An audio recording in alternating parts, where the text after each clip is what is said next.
یہ جو اللہ تعالیٰ کی نشانیاں ہیں، قدرت کی واقعات ہیں، ان کو محفوظ رکھنا بھی شریعت میں پسندیدہ کام ہے۔ کسی بھی طرح سے آپ یادگار کے طور پر ان کو محفوظ رکھ سکتے ہیں تاکہ رہتی دنیا تک ایک نشانی کے طور پر یہ چیزیں سامنے رہیں۔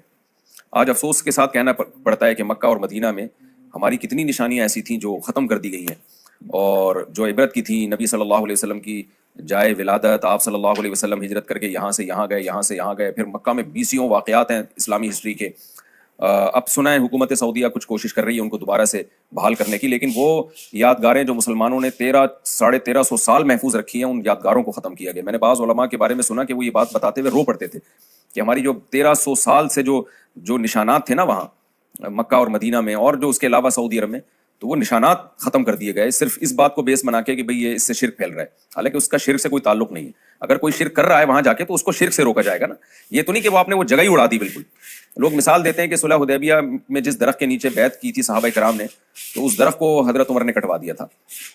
تو حالانکہ ایسا نہیں ہے، وہ درخت صحابہ کی نظروں سے بھلا دیا گیا۔ تو بعد میں ایک فرضی درخت تھا جس کو لوگوں نے جو ہے نا وہ بہت زیادہ اہمیت دینا شروع کر دی تھی، تو اس درخت کو کٹوایا تھا حضرت عمر رضی اللہ تعالیٰ عنہ نے۔ ورنہ ایسی یادگاریں جن کا قرآن سے تعلق ہے، ہم جب قرآن میں واقعات پڑھتے ہیں،